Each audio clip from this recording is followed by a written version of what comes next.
ഈ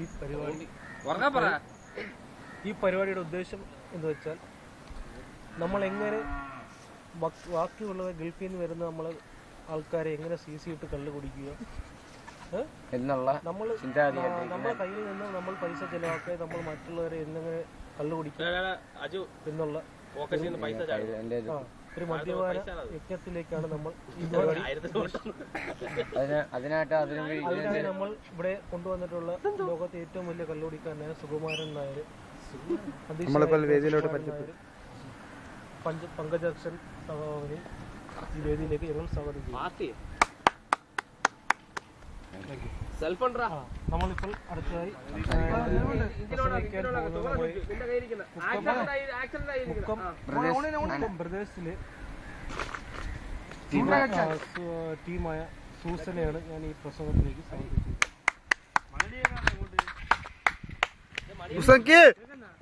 പ്രിയ സുഹൃത്തുക്കളെ, എല്ലാവർക്കും ഈ ഒരു ഫംഗ്ഷൻ എന്നെ വിളിച്ചതിൽ വളരെ നന്ദിയുണ്ട്. സുഹൃത്തുക്കളെ, സഹോദരന്മാര് എല്ലാവർക്കും വളരെ നന്ദി. പക്ഷെ ഈ സഭയിൽ എന്നെ വിളിച്ചതിൽ വളരെ സന്തോഷം, വളരെയേറെ സന്തോഷം. കാര്യം പ്രത്യേകിച്ച് എടുത്ത് പറയേണ്ട കാര്യമൊന്നുമില്ല. വളരെ പറയേണ്ട കാര്യങ്ങൾ പറഞ്ഞാൽ ഒരുപാട് കാര്യങ്ങളുണ്ട്, പറഞ്ഞാൽ തീരത്തില്ല.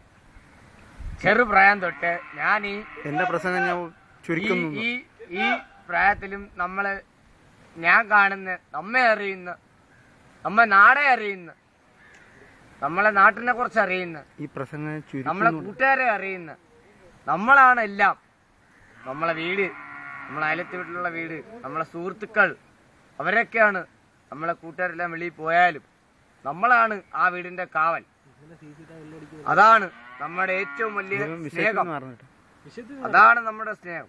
പക്ഷേ നമ്മളൊരു ബുദ്ധിമുട്ടായിട്ട് ചെല്ലുമ്പോൾ ഒരു ഗൾഫാരൻ വരുന്നു. അവന്റെ ബുദ്ധിമുട്ട് എന്താണ് നമ്മൾ അറിയുന്നില്ല. അവൻ വരുന്നു, അവിടുത്തെ കഷ്ടപ്പാട് എന്താണ് എന്ന് നമ്മൾ അറിയുന്നില്ല. എന്തോ ആയിക്കോട്ടെ, നമ്മളവിടെ ചെല്ലുന്നു. നമ്മളൊരു കൂട്ടുകാരൻ വന്നു, നമ്മളൊന്ന് ജസ്റ്റ് അവന്റെ വീട്ടിലൊന്ന് പോന്നു. അവന്റെ കഷ്ടപ്പാട് എന്താന്ന് നമ്മൾ അറിയുന്നു. ചെല്ലുമ്പോൾ പറയുന്നു, ഞാൻ ദാ വരുന്നു, നീ അങ്ങോട്ട് നിൽക്കും. നമ്മുടെ ആവശ്യങ്ങൾ നമ്മൾ ചെന്ന് ചോദിക്കുമ്പോൾ അവനൊരു 100-300 രൂപ എടുത്ത് തന്നിട്ട് ഇടയ്ക്കിടയ്ക്ക് മാന്യമായ ജനങ്ങളെ. പക്ഷേ നല്ല മനുഷ്യരുണ്ട് ആ കൂട്ടത്തിൽ, നല്ല കൂട്ടുകാരുണ്ട്, നല്ല മനുഷ്യരുണ്ട്, കെട്ട മരുങ്ങളുണ്ട്, അങ്ങനെ കെട്ട താളകളുണ്ട്. എന്തുകൊണ്ടാ പറയുന്നത്? വേദന കൊണ്ടാ. ഇതെല്ലാം പണ്ട് ബ്രിട്ടീഷുകാർ ഭരിച്ച സമയത്ത്, 1942 ബ്രിട്ടീഷുകാർ ഭരിച്ച സമയത്ത് അന്ന് നമ്മളെ കയ്യിൽ എന്താണ്? വാളും തടിയും ഇതുമൊക്കെ. അവരെ കയറുന്ന തോക്ക, ഒരു ബട്ടൺ അണക്കുമ്പോൾ എല്ലാരും മരിച്ചു വീഴും. നമ്മളെ ഒരു മൈരുമില്ലായിരുന്നു. പിന്നെ അതെല്ലാം തിരിച്ചു പിടിക്കാൻ വേണ്ടി ഒരു കുപ്പി റമ്മിന് വേണ്ടി, റമ്മല്ല അന്ന് തീരുമാനിച്ച റമ്മല്ല, നമ്മുടെ നാട് തിരിച്ചു പിടിക്കാൻ വേണ്ടി, നമ്മളെ നാട് തിരിച്ചു പിടിക്കാൻ വേണ്ടി ആനമഴിക്കുകയല്ല. അതുമല്ല, ഇന്നും വിദേശത്ത് ഒരുപാട് സഹായങ്ങളുണ്ട്. ലണ്ടൻ, പാരീസ്, മലേഷ്യ എന്നീ വേറെ സ്ഥലത്തുകളെല്ലാം ഇന്നും ഒരുപാട് സഹായങ്ങളുണ്ട്. എന്തുകൊണ്ട് നമ്മളെ കേരളക്കാർ അവർ സഹായിക്കുന്നില്ല?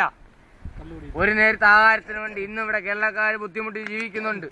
അണ്ടി ജോലി ചെയ്യുന്നവർക്ക് കറക്റ്റ് ബോണസ് കൊടുക്കുന്നില്ല. ഒരുപാട് കാര്യങ്ങളുണ്ട്. ഇതൊന്നും ചിന്തിക്കാൻ. ഇന്നിപ്പോ അടുത്ത സമയത്ത് ഇലക്ഷൻ വരുന്നുണ്ട്, പഞ്ചായത്തിന്റെ ഇലക്ഷൻ വരുന്നുണ്ട്. ഈ ഇലക്ഷൻ എല്ലാം വരുന്നു. അവരൊക്കെ ആവശ്യം കാണാൻ വേണ്ടി നമ്മളെ വീട്ടുകളിൽ വന്ന് നമ്മൾ പറയും, അവര് പറയും എന്റെ പാർട്ടിക്ക് വോട്ട് ചെയ്യണം, എന്റെ പാർട്ടിക്ക് വോട്ട് ചെയ്യണം. എവന്റെ പാർട്ടിക്ക് വോട്ട് ചെയ്താൽ നമ്മളെ വീട്ടിൽ ഒരു നേരത്തെ അരി ബുദ്ധിമുട്ടുണ്ടെങ്കിൽ അവരാരെങ്കിലും വന്ന് കാണുമോ? ഇല്ല, അവരാരും വന്ന് കാണത്തില്ല. കാരണം എന്താ? അവരെല്ലാം അവരെ പാർട്ടിക്ക് വേണ്ടിയാ നിൽക്കുന്ന. നമ്മള് പാർട്ടിയല്ല. നമ്മള് ഏത് പാർട്ടി ജയിച്ചാലും വിജയിച്ചാലും നമുക്ക് നമ്മുടെ സുഹൃത്ത്, നമ്മുടെ സ്നേഹം, നമ്മുടെ ആ ബന്ധങ്ങൾ, അതാണ് നമ്മുടെ നിലനിൽപ്പ്. മക്കളെ, നിങ്ങളെല്ലാം വളരെ പ്രായം കുറഞ്ഞവരാ. നിങ്ങളെല്ലാം ശ്രദ്ധിക്കേണ്ട ഒരു കാര്യം, നമ്മളെ ഈ മുഖ്യ ഏരിയ കിടക്കുന്നവരാ. മദ്യപാനം കുടിക്കാത്ത ചെറുപ്പക്കാരില്ല, എല്ലാരും കുടിക്കും എന്ന് പറഞ്ഞാൽ ആരും അവരെ ഉപദേശിക്കാൻ പാടില്ല. അതോ ഉപദേശിക്കാൻ പാടില്ല. ഇന്ന് മദ്യപാനം കഴിക്കാത്ത ചെറുപ്പക്കാരില്ല. മുസൽമാനാവട്ടെ, ഹിന്ദുവാവട്ടെ, ക്രിസ്ത്യാനിയാവട്ടെ, വേടനാവട്ടെ, കൊലയനാവട്ടെ, ഏവനാവട്ടെ, എല്ലാരും കുടിക്കും. കുടിക്കാത്ത ചെറുപ്പക്കാരില്ല ഈ നാട്ടിൽ. അത് നമ്മളെ കണ്ട് പഠിച്ച അടുത്ത തലമുറകൾ വളർന്നു വരുന്ന അവര് നമ്മളെ കണ്ട് പഠിച്ചതാണ്. അവരും കുടിക്കുക. അതിനെ കുറിച്ച് ഞാൻ പറയുന്ന, നമ്മളെ ഒരു നേരം ആഹാരം കഴിക്കാതെ നമ്മളെ ഈ നാട്ടിലുണ്ട്. ഫ്രാൻസിൽ, ഇറ്റലി, പോട്ട് നാഗ്പൂർ, പിന്നെ മഹാരാഷ്ട്ര, ആന്ധ്ര, അവിടെ ഇടയിലെല്ലാം കിടക്കുന്നു. പോട്ട് ഇതെല്ലാം പോട്ട് നമ്മൾ സമിതി കിടക്കുന്നു. ഇതിനെ കുറിച്ചൊന്നും ചിന്തിക്കാൻ എത്രയോ കള്ളു എടുത്ത് കുടിച്ച് കുട്ടുകാരുടെ ഇതായി കളയുന്നു. ഒരിയാൾക്ക് അരിയെടുത്ത് അവിടെ കൊടുക്കാൻ നിങ്ങൾക്കൊന്നും ഒരു താല്പര്യവുമില്ല. അതൊക്കെ അതൊന്നും ചെയ്യാൻ ഇവിടെ ആരുമില്ല. പാർട്ടിക്കാർ അവരുടെ സമയം വരുമ്പോൾ പറയും ഞങ്ങളെ പാർട്ടിയാണ്, നിങ്ങൾ ഞങ്ങൾക്ക് വേണ്ടി വോട്ട് ചെയ്യണം, അതിനുവേണ്ടി നിങ്ങൾ പ്രത്യേകിച്ച് മെനക്കെട്ട് നിൽക്കണം, മറ്റൊരാൾ മറിച്ചാണെന്ന് പറയും. ഇതെല്ലാം കഴിഞ്ഞ് കഴിയുമ്പോൾ ആരുണ്ട്? നമ്മളെല്ലാം അവനൊക്കെ സപ്പോർട്ട് ചെയ്ത് വോട്ട് ചെയ്യുന്നു. അവൻ പാർട്ടിക്കാരൻ ജയിച്ചാൽ അവൻ രാജാവ്. നമ്മളുടെ ആവശ്യത്തിനെല്ലാം അവൻ വരുന്നുണ്ടോ? ഇല്ല. മണ്ണെണ്ണയ്ക്ക് വില കൂടുന്നു, സവാളയ്ക്ക് വില കൂടുന്നു, അരിക്ക് വില കൂടുന്നു. ഇതൊക്കെ ആര് ചെയ്യുന്നു? ഇതിനെ കുറിച്ചൊന്നും ആരും ചിന്തിക്കുന്നില്ല. ഗൾഫിൽ കിടന്ന് കഷ്ടപ്പെടുന്നവൻ അവൻ എന്താണ് കഷ്ടപ്പെടുന്നത് അറിയുന്നില്ല. അവൻ നാട്ടിൽ വരുമ്പോൾ അവന്റെ വീട്ടിൽ ചിക്കനും മട്ടനും ഇതൊക്കെ ബീഫും ഒക്കെ ആയിരിക്കാം. എന്നാലും പാവപ്പെട്ടവന്റെ വീട്ടിൽ എന്താണ് അവൻ കഴിക്കുന്നത്? ഇതിനെക്കുറിച്ച് ആരെങ്കിലും അറിയുന്നുണ്ടോ? ഇതിനെക്കുറിച്ച് ചിന്തിക്കാനും അതിനെക്കുറിച്ച് ഒരുത്തൻ അവന്റെ പാവപ്പെട്ട കുടിലിൽ കിടക്കുന്നവൻ അവൻ എന്താണ് കഴിക്കുന്നത്? അവൻ ചിലപ്പോൾ റേഷൻ അറിയായിരിക്കും, എന്തോ ആയിക്കോട്ടെ. അവൻ ഒരു 4 ചാള മേടിക്കാൻ പോകണമെങ്കിൽ 20 രൂപ എടുക്കണം. നിങ്ങൾ അറിയുന്നുണ്ടോ മനുഷ്യര്? നിങ്ങൾ അറിയുന്നു? എന്തുകൊണ്ട് അറിയുന്നില്ല? ഇതെല്ലാം അറിയണം. ഈ ഗൾഫിൽ കിടക്കുന്നവരൊക്കെ നമ്മെ നമ്മളെ നാട്ടുകാരെ എല്ലാ ഗൾഫിൽ പോയ വ്യക്തികളും നമ്മൾ തിരിച്ചറിവ് വേണം. നമ്മൾ ഈ കടപ്പുറം കൊണ്ട് ജീവിച്ചാണ് ഗൾഫിൽ പോയത്. തിരിച്ചാ അറിവ് നമുക്ക് വേണം മക്കളെ, ആര് പോയാലും. എനിക്ക് ഇത്രേ പറയാനുള്ളൂ. ഇനി ഒരു വാക്കുകൂടി ഞാൻ പറയും. നിങ്ങളെല്ലാരും വന്ന വഴി മറക്കരുത്. എല്ലാം